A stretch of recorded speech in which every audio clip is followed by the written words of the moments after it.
Michael with United Veterans Worldwide for an episode today with a good friend of mine that I've known for many years, that I've loved.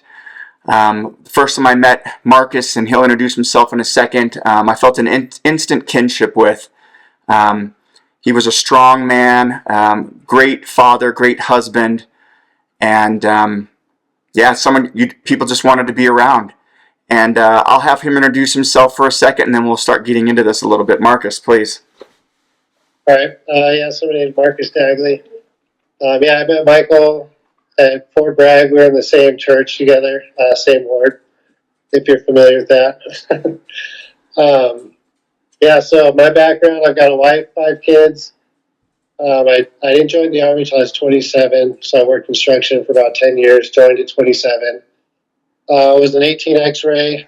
I don't know how much you want me to go into that. Yeah, go for it. From San Diego originally, currently living in Colorado by way of the Army, of course. Retired this year, about 6 months ago. Wife, 5 kids. Yeah, so I joined the Army at 27 as a PFC with a pregnant wife and 3 kids. And, I thought I was going to be John Rambo. So, so I was an 18 X-ray. So I went to basic AIT at Fort Benning, or OSET, they call it for the infantry. Hey, Marcus, can you tell us what an 18 X-ray is for all of our international viewers? Oh, yeah, sorry. So an 18 X-ray is like the Special Forces pipeline for people to come, join the Army directly as a Special Forces operator. It's not easy. It's not short. I'd say it's about 2 years on average. Yeah. The medic course is a little longer. The other course is a little bit shorter. It's about 2 years on average for people who go to basic until they graduate. That's, if they don't recycle or anything like that. So, I was an 18 X-ray, went to OSIT, which is one station unit training for infantry, Fort Benning, Georgia, in 2011. Airborne school directly, I had a 1 week break. I went straight to airborne school. Graduated airborne school. The day we graduated was Thanksgiving Day of 2011, or correction, the day before, but they put us on a bus and we drove straight to Fort Bragg after graduation. So I woke up Thanksgiving morning, all by my lonesome, didn't know anybody, Fort Bragg, North Carolina. No connections at church yet. All I knew was the guys that I had gone through the pipeline with thus far.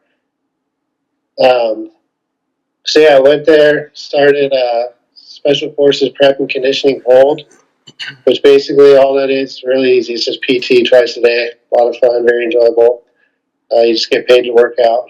And then you go to actual Special Forces Prep and Conditioning at Camp McCall in North Carolina, which is just a smaller base, about 45 minutes away from Fort Bragg. Or Fort Liberty now. Yeah. I call it Bragg. So 45 minutes from Fort Liberty. So I went to Special Forces Prep and Conditioning, made it through that okay. That was, some of the hardest days of my life, I would say. Yeah. Then I went to selection. And when I say hard, I mean physically. I've had emotional stuff like that were difficult. Went to selection shortly after, was a non-select because I failed the STAR course. Went back, and while I was there selection, my youngest daughter was born. So they went back. I got the cadre to give me another shot, basically. It's kind of a funny story to that, but I don't know if it's appropriate for all our viewers. I'll just leave it. There's a funny story. If you want to know, just, leave a comment or something for Mike. Yeah, exactly. Let him know. So anyways, I got the cadre to send me back for another shot. So I went February the first time. My daughter was born February 17th. I happened to fail. The day when Melinda was going into labor, I got my phone back and I called her to let her know I failed. And she's like, well, I'm going into labor. And of course, they didn't send me back right away. So Carly was 10 days old when I first met her. Mm-hmm. It was kind of a bummer. So went back though the second time, made it through the STAR course successfully. And I want to say 7 of 8 points. You only have to find 4 total or something. I don't know if I'm supposed to share that. But I found 7 of 8 points, was selected successfully. After you're selected, then they tell you what your MOS is going to be, what your language is going to be, all that stuff. So I'm sitting in the little house there at the end, and they told me my language was going to be Thai. I was going to be a 18 Delta, which is what I wanted, Special Forces medic. Get to start the Q course late because when I went back to pick up the family's in San Diego this whole time. They couldn't come live with me until I was actually selected. Mm. So I was living on my own that whole time. So my first 9 months in the Army, I was kind of geo-bashing. So I was talking about after selection, I assigned my language. Language was Thai, so that would mean I was going to first group in Washington State and 18 Delta, which is Special Forces medic, which both bases and MOS, everything, that's what I wanted. So everything was coming up roses for me, I thought. Fast forward a couple months, not even a couple months, a couple weeks. I'm out in San Diego. We're getting ready to pack up all our household goods and move to Fort Bragg, North Carolina. And this is when Kaylin had her accident. The day we were leaving, we had a big family get together. Do you remember that? Yeah. That's a hard one. My oldest daughter, she was climbing a tree at this big family get together. She was probably 15 to 20 feet in the air. She's got her hands up on a branch and she's standing on one of the branches she's holding on to, just breaks. And she falls forward, falls out of the tree, lands kind of across her cousin's shoulder, which broke her cousin's leg. And I think it broke her fall and probably saved her life. So she landed on her face mostly, caved in her forehead, caved in her right orbital, fractured all the way down to her jaw. That ended up postponing me for about 30 days while I was in the hospital with her. And we all just stayed there. And the cadre were real cool. They just kept extending my leave and just, telling me to keep them posted on what was going on. So everything was, in that military aspect, everything was working out okay. I was taken care of. We had TRICARE. We had about $300,000 worth of bills that the Army paid for, which was a huge blessing. Wow. They had to do surgery. So they cut her scalp, starting right here on top of her head, all the way up, all the way down to just in front of her ear, about halfway down her ear. Peeled her face off and did a full facial reconstruction of that whole area. So they had to fix her orbital, put all these plates in all over on all the little fractures. And so, that was a big ordeal. It was a really hard time for my family. I don't know where I was going with that. So was that was before we knew you, right? Yeah, that was, I don't think I really knew anybody at that point yet. I was going to the Fort Bragg ward. Yeah. But I wasn't doing it. I was just kind of the lone wolf, Yeah. People just give me my space without a family. Yeah. So let's see. So fast forward after that, I go back to Fort Bragg. I hadn't been working out. I was in the hospital with my daughter, eating McDonald's. Yeah. Putting on a few pounds. Mm-hmm. So I'm taking the PT test to start soccer. I'm supposed to be starting within 2 days. And I tried to get him to defer me, and the other student leader was like, no, sorry, just tell them that you want to defer when you get there. They didn't let me defer, so I just had to take the PT test, which I did fine. I would have passed it. I would have gotten it over a 270, 80 in every event, but the Italian guy, kind of a jerk in my opinion. And I'm doing the sit-ups, and I maxed the push-ups. I did a 14-minute 2-mile, which was a little slow for me at the time. Like I said, I hadn't been running. I put on a little bit of weight. So I did a 14-minute 2-mile, maxed the push-ups, and on the sit-ups, I'm going slow on the sit-ups. I could max the sit-ups, but it took me all of 2 minutes. I guess I just slowed down too much for the guy. And he's Sergeant First Class. Get up, you're done. And young Private Dagley, Roger Sergeant, stands up and didn't even get an 80%. So that's why I failed out of the stalking course. Very frustrating to look back on. So I got sent to 1st Brigade, 82nd Airborne Division. Was with them from 2013 to 2016. So when did you guys move there? We making me think here. Let's see. We moved there. I'm trying to put you on the spot. Yes, it was after Kansas. It was after Iraq. It must have been I mean, around that time, right? could it have been 2013? Yeah. Yeah, that's what I was thinking. Yeah, so by that time, 1st Brigade, 82nd Airborne Division, I waited my year, getting ready to submit all my packet to go back to the Q course, and we get hit with the deployment. Our 2nd Brigade there failed to certify JRTC, so they couldn't send them. So 1st Brigade got tasked with this deployment very, very last minute, really. We found out about 3 months before. So typically people know, well in advance of that. Yep. So I'm working on my packet. My goal is just to get back to the Q course. I didn't want to go to selection again. I was very physically demanding. I just wanted to get back to where I was and start doing the medic course. And so my first sergeant, I went in to give him my packet, and he said, "Hey, Dagley, man, we need you on this deployment. Go home, talk to your wife, pray about it." He knew I was religious. We'd had a lot of, religious, Christian-based gospel discussions, I guess you could call it. Yeah. He's a different faith. We're both Christians. Yep. Yeah, we had a lot of discussions like that. And but he says, "Yeah, go home. It's a 4-day weekend. Talk to your wife about it. Pray about it. If you feel like this is what you still want to do, I'll submit your packet next Tuesday." Yeah. So for me, too easy, right? Like, I just got to wait 4 more days and I'll submit that packet. So then I go home, tell Melinda the good news, and she's like, "Well, did you pray about it?" Oh. I said, "Well, no, I already prayed about it before I joined the Army, and you already got the answer." And she's like, "Well, why don't you go to the temple and you can pray again, and you just go by yourself and kind of ponder on it while you're driving there." And so I did that Saturday. Yeah, I think it was either Friday or Saturday. I don't remember. But yeah, so I get to the temple and do my thing in the temple, and there's just a point where I walked into a room and had like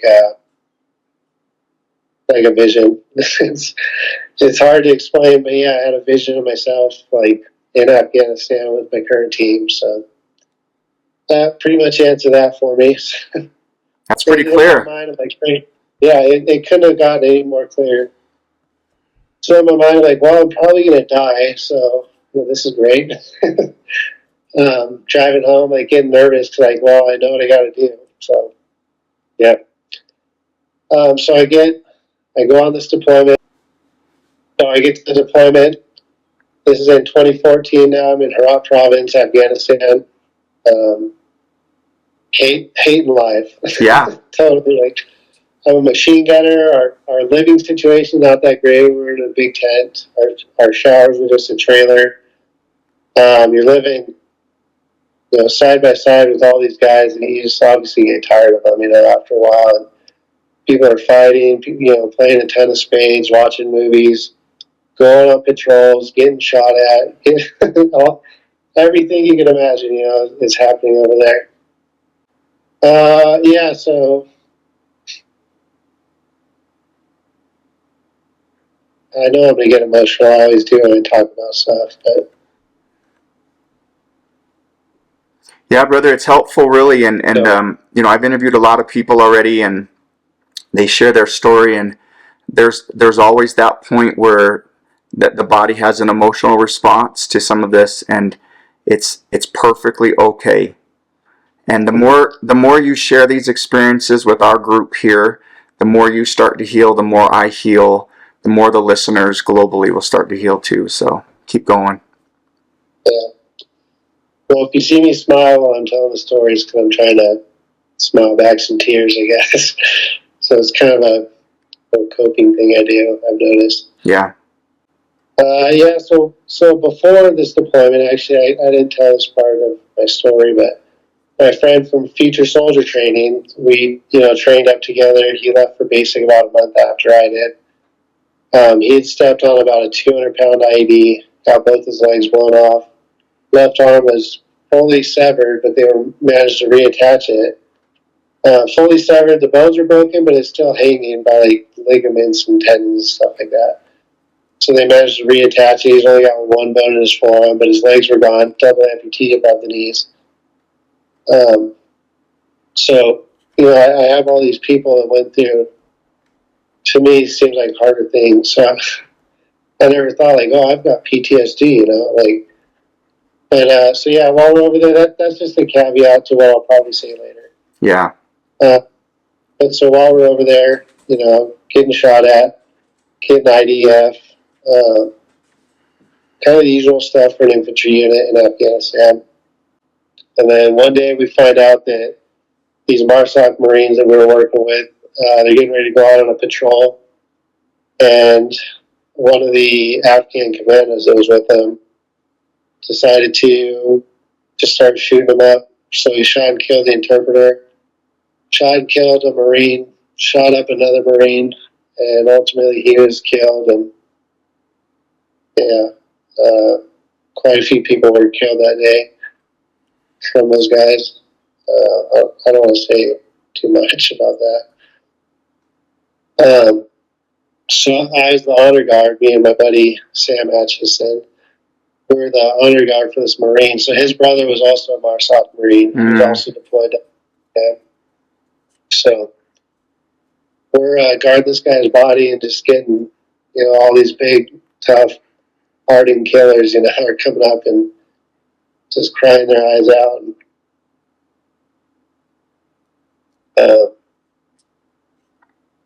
yeah, it was just hard. So his brother shows up to escort his brother's body home. And we're out on the tarmac, and they wheeled out the other Marine that he got shot up and not killed. And he's just, you know, full of holes, super swollen. Every gunshot just leaves a big, huge, swollen lump. You know, it's just your body's reaction. Just like a lump when you get punched or something. It's just obviously much harder. So seeing all that kind of, I never realized it, but that like messed with me because I've always thought, oh, it didn't happen to me, so I'm fine, you know. So that happened.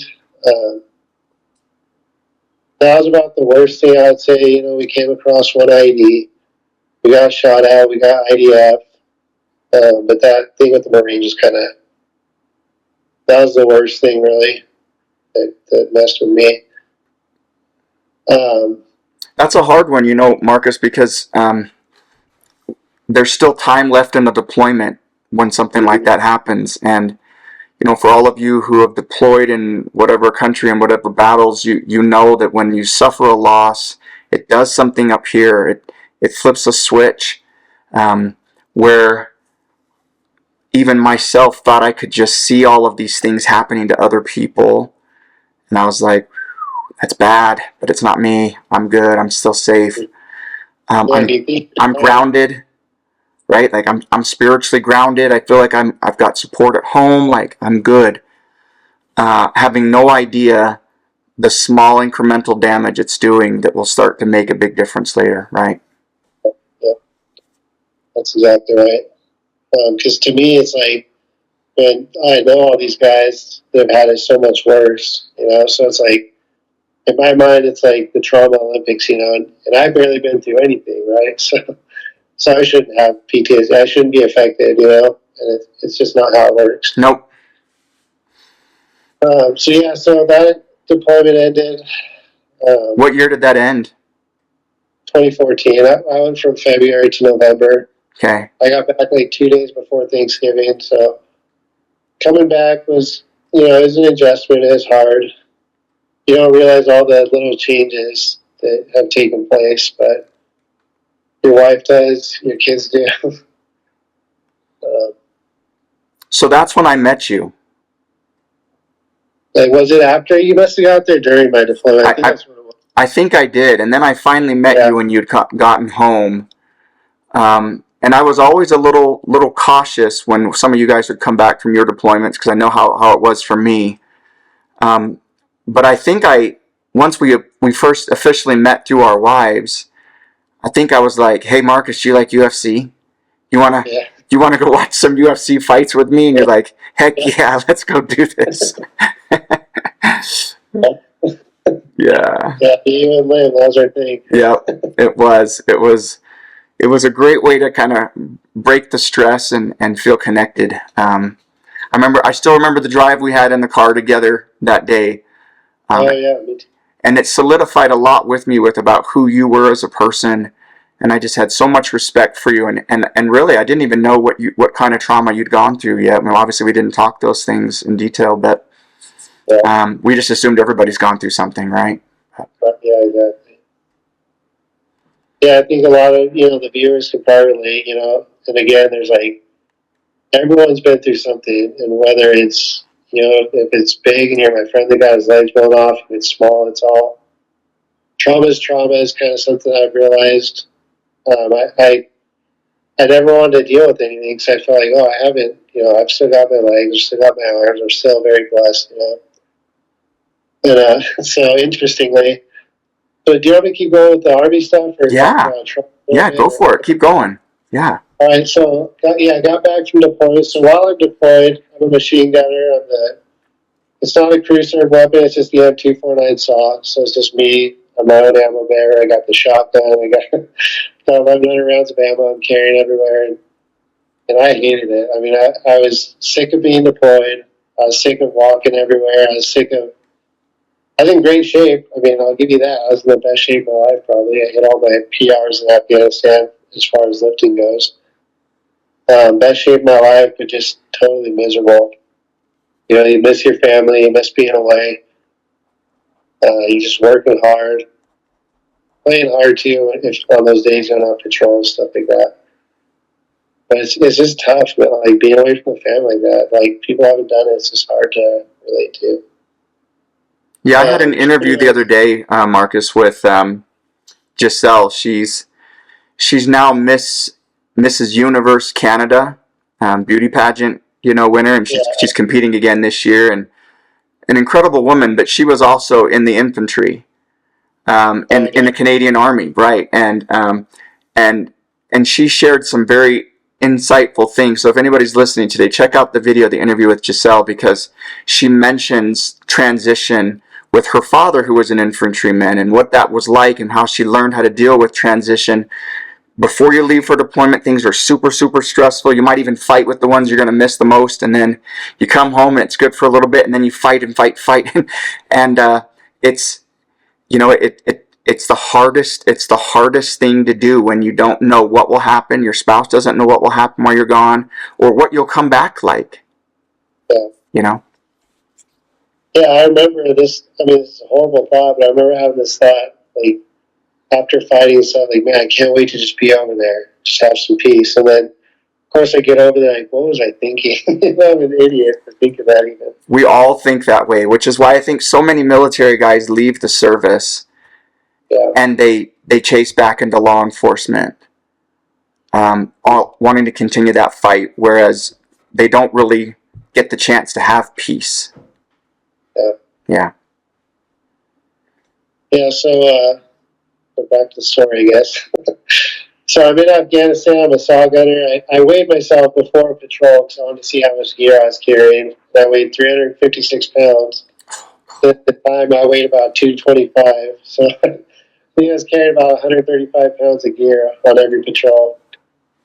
So that was wearing on me, the emotional stuff, the mental stuff, the getting shot at, the getting the IDF, that all wears on you. I remember one day I'm talking on the phone, and for me it's probably midnight or 1 a.m. or something, and for Melinda back at Fort Bragg, I think it was like 7 to 9 or 6. I don't remember the time difference, 8 hours maybe, or 8.5. But we started getting some IDF, and you hear her whistling and then exploding, and she's like, what was that? I'm like, nothing, but I gotta go.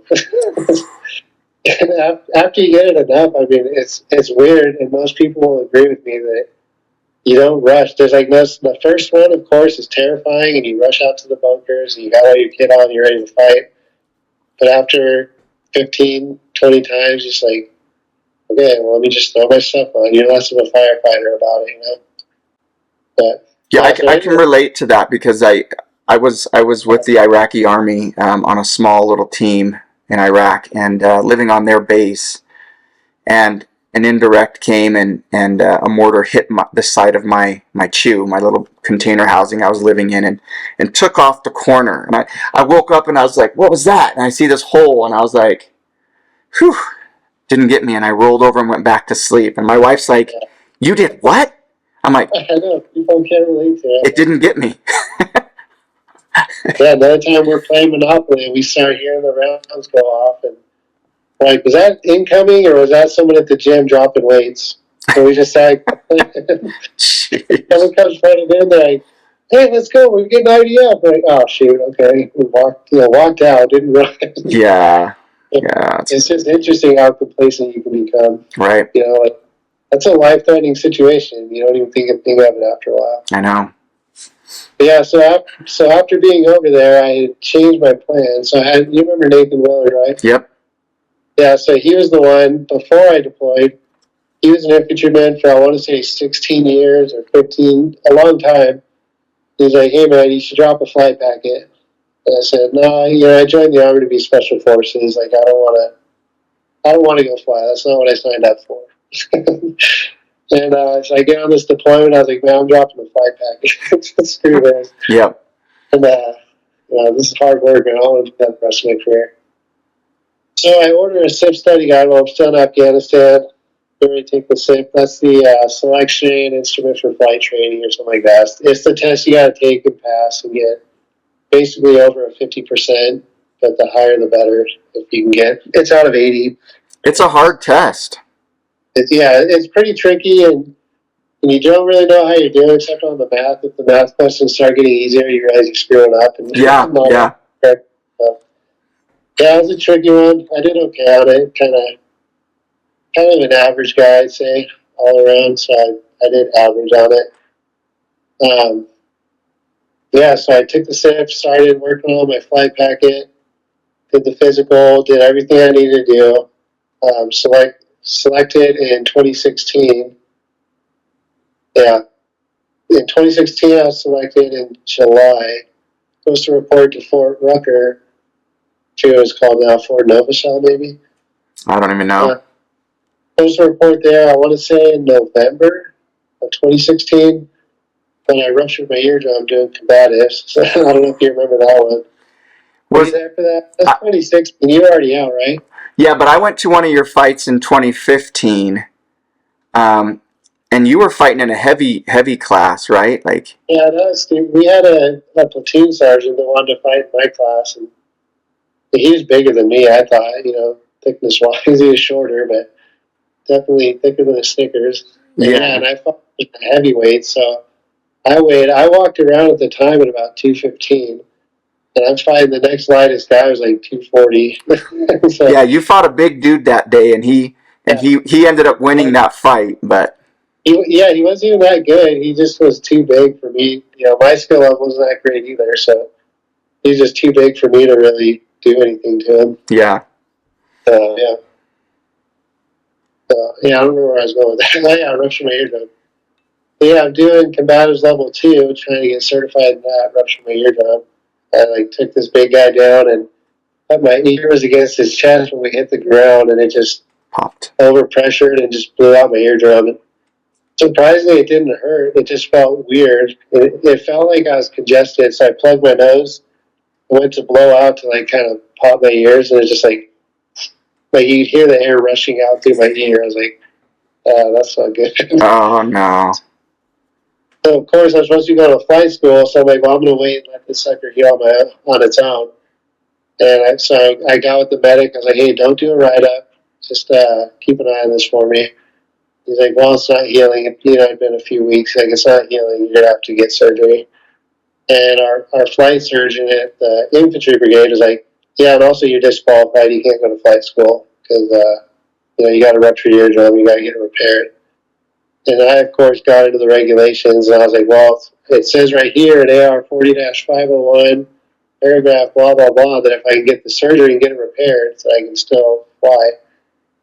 But she wasn't having it. She didn't want to hear my arguments.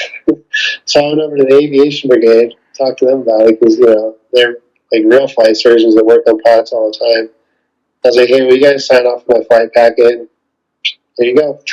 Awesome. I told him everything, full disclosure. Hey, I ruptured my eardrum. I had surgery. We take a look at it, make sure it's healed. It's going to meet all the criteria. And yeah, they looked at it. They were good with it and signed off on my flight packet. So I didn't have to resubmit. I just had to make sure I had a good, valid flight physical. So I went to flight school in January of 2017. That's a pretty long pipeline. For me, it was about 18 months, which is short. Normally, there's all these, bubbles is what they call them in between for several weeks, but all my classrooms is back to back to back. I finished one, and the following Monday I started another one. So I got through it pretty fast, especially being I selected Apaches. And so especially as an Apache pilot, they get like twice as many hours as the other pilots. So it's shocking that I got through it that fast. Then I graduated flight school in July of 2018. Reported here, got to Fort Carson August of 2018, went to Germany September 2018. Deployed to Germany, I was there till March. Just March, I don't remember the exact date. What was going on in Germany? Oh, we were just deterring the Russians. Oh. Whatever story they can sell you to make you feel better about the time they're wasting. Yeah, yeah. What they told us, we're deterring the Russians. So the Russians are like, I didn't know you were there. Right. They popped off though. The president picked up his red phone. He was calling us. All the stuff they like to tell you to hype you up. Right. Better. So yeah, that's what we were doing over there. Got my second overseas ribbon. Got a couple AAMs, shot some gunneries, went to Greece. Traveled all over Europe. That was actually a really cool experience. I got to spend Veterans Day in Normandy, France. A lot of 82nd history there, so that was really, really cool. Very humbling experience to go see that. Yeah. Did you enjoy flying? Oh yeah, I loved it. I miss it every single day still. Really? Yeah. Your first time up in the Apache, I mean that's a pretty dangerous aircraft. I mean it's on the wall behind you, right? Like yeah, that's it. Right here. When the enemy sees that coming, that is not a good thing. Yeah, so we can shoot them from far enough out where the missile will launch or the gun will shoot the rounds off, and the person will turn and look before rounds impact around them. So it's far enough out that there's a certain time of flight with each weapon system. But yeah, so get a little more personal now about stuff. So 2019 comes, and I'm starting to have like all these kind of like dark, intrusive, suicidal thoughts.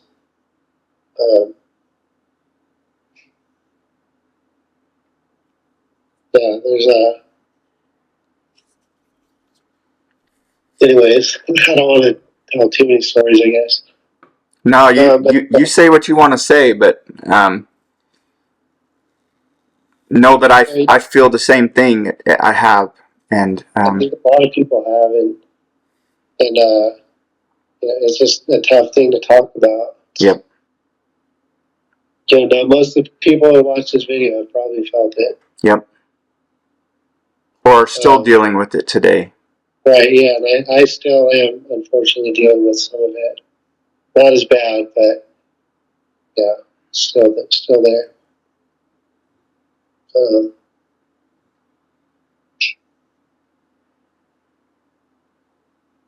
So yeah, in 2019,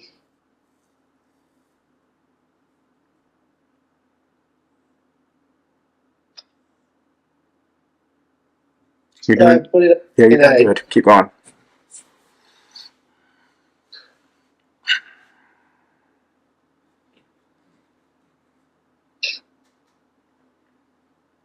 I just had a plan I just took my pistol and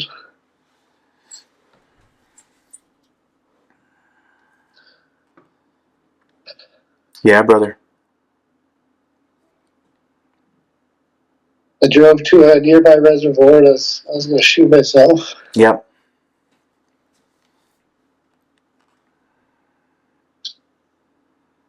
I didn't want to die, you know what I mean? Like I felt like I deserved to die. Does that make sense? It does. Yeah, my thoughts were always the family will be better off without me. Yep. I'm causing too much conflict. I'm too much of a burden to my wife. Those were my thoughts. Yeah. Yeah, mine was like same stuff. A lot of survivor's guilt. I'd become a different person, really. Worse dad, worse husband. Not so happy anymore, more irritable. I didn't know what was wrong. I'm just who I was, what I thought. But so I ended up not going through with it. I sat down there for about an hour, trying to talk myself into it. Ended up, I guess, talk myself out of it somehow. I don't know. I'm so glad. Yeah, me too. I won't go into my experience here with you today. I'll do that another time with another person I'm going to be speaking with. But mine was very similar, a very similar action. And I heard a voice. I heard an audible voice that said, "Call your wife." And I said, "No." Right, that's the last thing you want to do. Everyone's like, "You should have called me. You should have done this." It's like, that's the last thing I was thinking in that moment. But then it said, "Call this other person. Call this other friend." And I was like, "No." And then the voice went back again and said, "Call your wife." And so I put it down. I put the gun down. I grabbed my phone and I just hit the speed dial. And Marcy came up, and the only words I said were, "I'm in a bad spot. I'm about to do something bad. I need help." And she says, "Put it on the ground. Drive home as fast as you can. I don't care if a cop follows you the whole time ringing its thing. Get back to the house." And so that was my only thought. I didn't think about anything else. And that's what got me out of that scenario. So I'm so glad that something inside of you was able to self-talk enough, because, brother, I can't.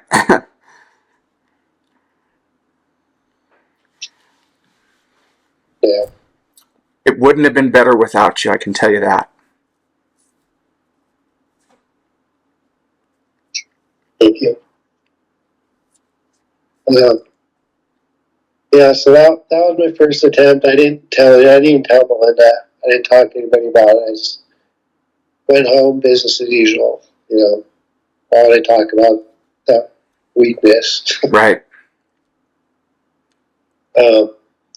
So that was 2019. 2021, I started to get really down, and I actually started doing therapy. I talked to my commander.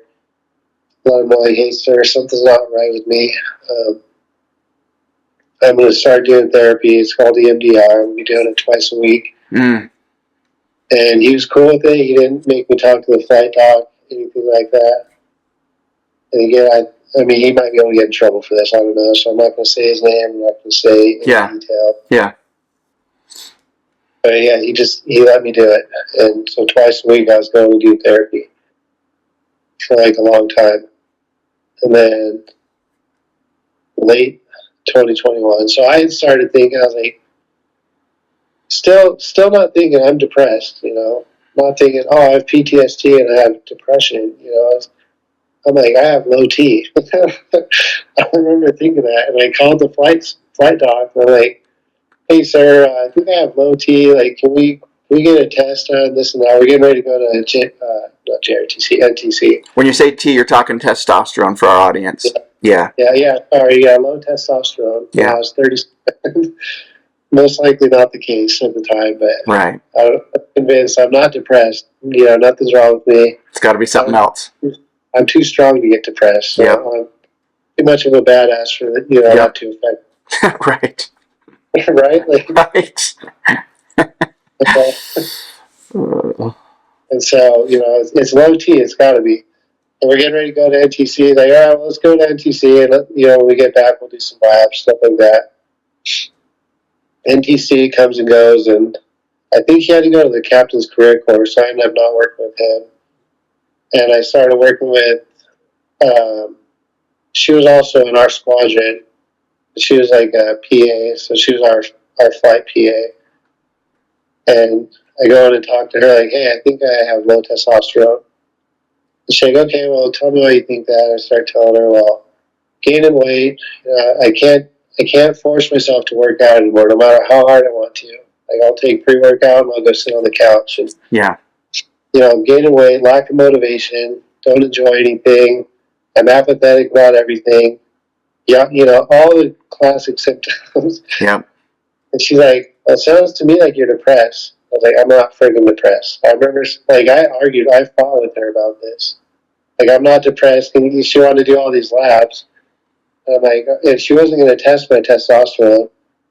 And I'm like, well, if you don't test my testosterone, I'm not going to drop it. Like, period. Why not? I remember she said this very specifically. She goes, well, I guess I'll look dumb, but I'll test your testosterone too. Okay, whatever, look dumb. That's what she's me. Yeah. Yeah. It's a simple test. Just do it. Yeah. Right, yeah, like you already draw blood, why not? Just test them. So she did. Numbers are perfectly normal for a guy my age, and maybe even a little high. And so I'm like, well, crap, dude, maybe I'm depressed then. Yeah. So she put me on some medication. I had another suicide attempt shortly before all this went down, before I went and talked to the flight PA. I'm down in my basement gym and I'm working out.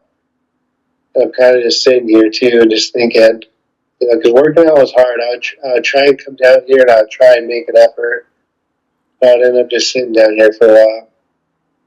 And I have this cable for my machine. Not a machine, but it's like a thing I jerry rigged for like some cable workouts and stuff like that.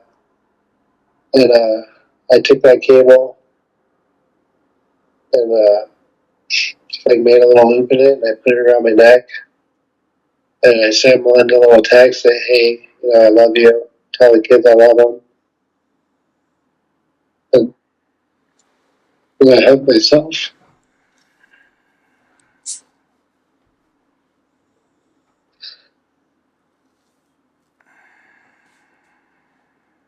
And Melinda, she was able to, read this text message and be like, oh, that's not good. That's kind of randomly texting me while I was working out. She comes running down here. And I remember I was pretty much blacked out. I have like vague memories of this, but she somehow she got like superhuman strength. Was able to yeah, and get the loop off the neck. Yeah, so that was another dark one. And just for people who've gone through this or going through this now, obviously this is super sensitive, and Marcus is being very vulnerable and allowing us to hear his story, but this is real. We've lost more service members to suicide than we did in combat, and we've got to help each other. We've got to reach out. I'm so glad, Marcus, that Melinda was there. I'm so glad you sent that text. Yeah, and I wish I knew at that time that you were struggling like you were, because I would have flown out there and been with you. Nobody knew. Like at my work, everyone was, "You're the happiest guy in the troop," Yeah. How could you be depressed? How could you want to do this? You're always smiling and joking and happy. And I was. I mean, that's true. It was like a front that I would put on. And then when I was by myself, it was like I was two different people. Yeah. I don't know how to explain it other than that. Yep. And then I didn't tell anybody about that when Melinda knew about it. And her being the supportive kind of enabler. It was like, what are you going to do? And I was like, well, I'm going to go put my uniform on and go to work.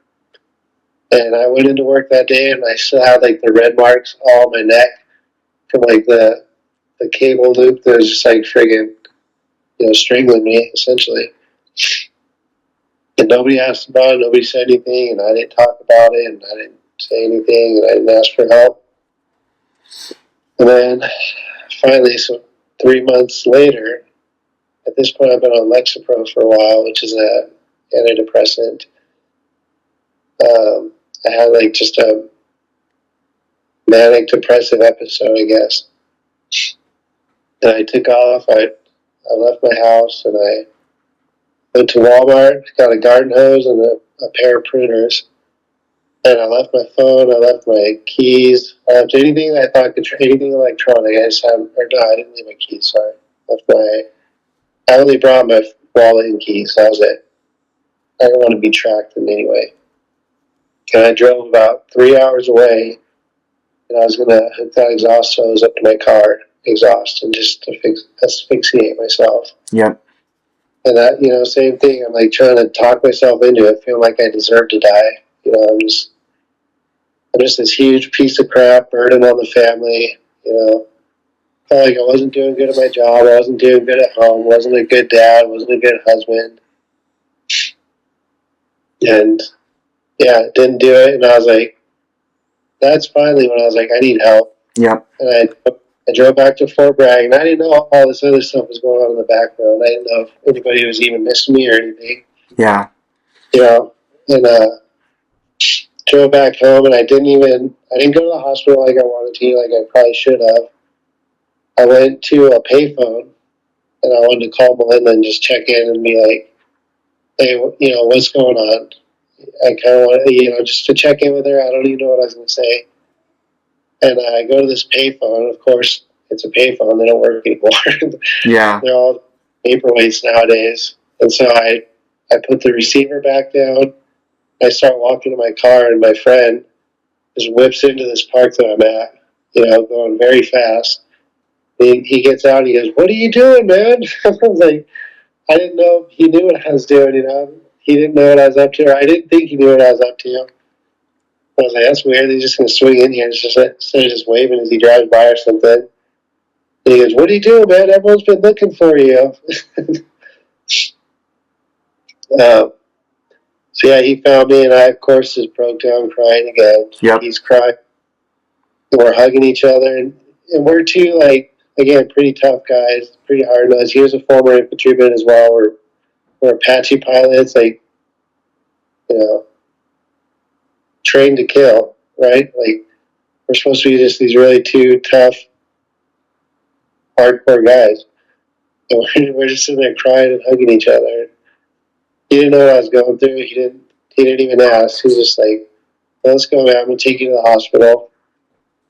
And so that was the final one that everybody kind of found out about. And that's the one that got me grounded. That's the one that got me out of the Army. You know, all that stuff that I didn't want it to happen. You know, just the way it played out, I guess. Yeah. Yeah. And he's like, why didn't you call me? That's what everybody wants to say. Yep. Unless you've been in that moment, you can't really relate. Like, I didn't want to call you. Yeah. I don't want to talk to anybody right now.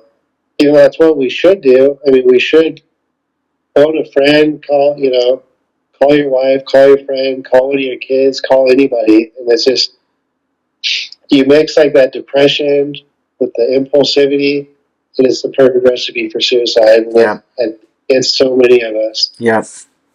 Yeah, I just want to say again, when we talk about suicide, the voices in our head that are negative, encourage it. Saying all sorts of negative self-talk. I'm not worth it. I've obviously failed. I failed my family, failed my work. You know, it's only going to be worse if I go back right now. It's better just to finish it, right? Like, I've heard all those same things. And I lost my best friend growing up. He went into civil affairs same time I did, and I saw him like 3 weeks before he ended up taking his life, and he never once mentioned, hey, I'm struggling. He didn't tell me. So then and this is what happens, then I bore the guilt after I heard about it. Yeah, like, I should have noticed. I should have, I could have, I would have, I didn't, right? Like, so when a person takes their own life, it leaves behind wreckage like a plane wreck. And it takes a long time to clean up and triage everybody around you. So it's not a good option, not ever. And there's always someone who will understand. There's always someone that you can reach out to who will help. Find it. If you're watching this video and you're learning from Marcus, from myself, please put in the comments, I need help. I don't care what country you're in, and we'll have a conversation. There's no need to suffer like this alone. It's the lowest points of my life. It's the things that I don't want to remember, but I have to. Yep. You got to remember the past and learn from it, Yep. or else you're doomed to repeat it. And so I know now I've done a ton of therapy. I learned a lot about myself. Growing up, I don't know if you were brought up this way, but my dad things like, "Oh, therapy's for pussies. You don't need Mm-hmm. therapy. You don't need medication. You don't need anything. You just be tough." And that's an old school mentality, Like it's 2024, and men can do therapy. Like you're not weak for it, you know. You're better off, like, especially if you need it. If you felt anything that you can like relate to with me, then go talk to somebody. Call your friends, reach out to your old friends. They might seem like they're doing fine, and they're not. They're probably not. Yeah. No.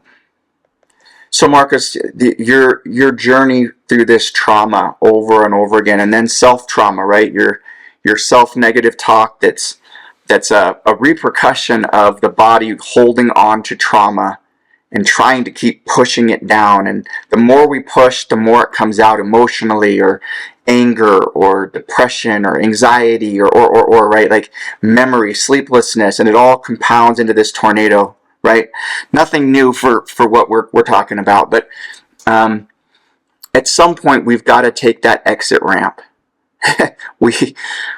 we have to get out of that tornado and take an exit ramp off that highway and say we need help. And not every therapist I reached out to is a good match. Not every medication that I took was a good fit. It was a trial and error, but at least I knew I was walking up that exit ramp, and I was trying to get away from all of that mess. And today still it's a journey, but my peak was in 2017. Nobody knew it for me either. I reached out to one guy once, and he said, "What? Really? No, I don't have any of that stuff," and never contacted me again. Jeez. I was like, maybe I am alone. Maybe I am weak. Maybe I am, right? No, all of those. I need to reiterate that you're not alone. No, we're not alone. So you've gone through all of that. You're now on the way back up. You and I got reconnected, 2 years ago, maybe? Yeah. 2022, something like that. Yeah, I think you reached out to me, right? Kind of out of the blue. Yeah, as soon as I had heard something. Because Melinda did that PTSD post, I think. Maybe that was it. Yeah, I think, and I was inpatient, remember, in Utah. I think that's what it was. Yeah, as soon as I heard, I was like, Marcus? No, not Marcus. Literally everybody said. Right? Like, I know. So yeah, I think I got a hold of you as soon as I could, let you know that I loved you, and no judgment, zero judgment. Whatever you're struggling with, you can just talk to me about it, because I can promise you I can understand. And we've kept that line of communication open ever since, which I appreciate it very much. It's good for me too, brother.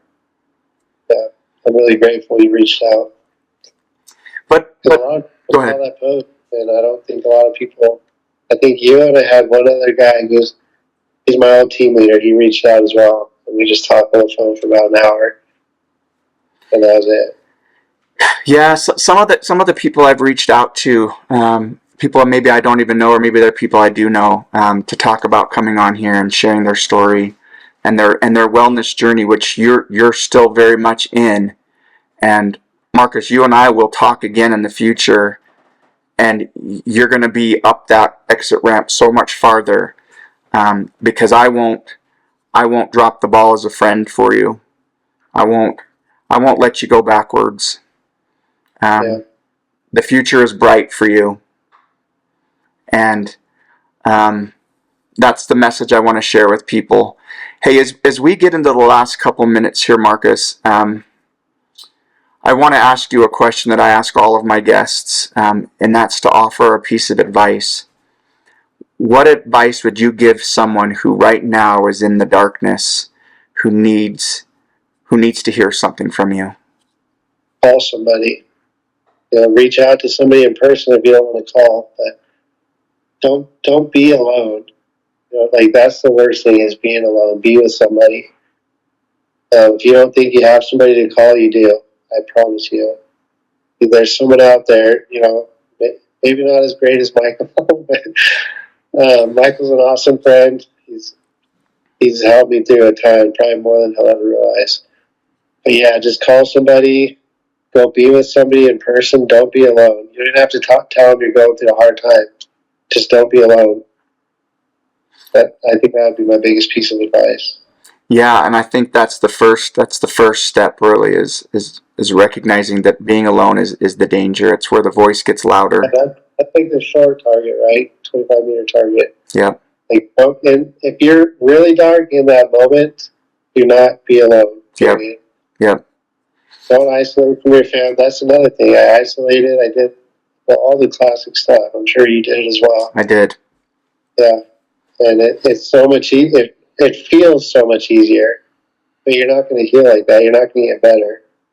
Nope. But I'd say get help if you think you need it. Get help, especially if you don't think you need it. If you think you're going to fix it on your own, you're probably not. No. Don't be alone. Yeah.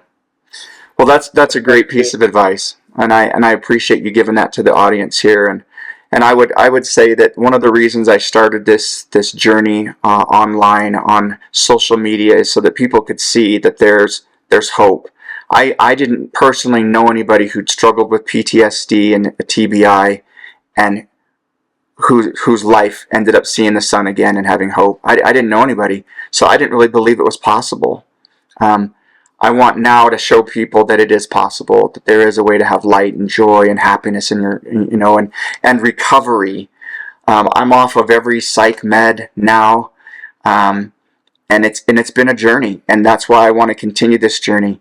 And I do want to emphasize that for us, Marcus, fitness has got to get there. Nutrition has got to get there.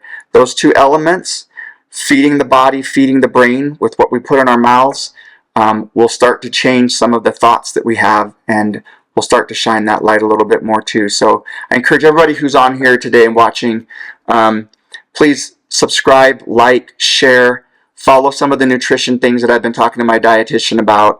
More to come with that too, so that we can get meals a little bit easier for guys on budget to make and follow, because what you put in your body will affect your mind, and our minds right now need that work.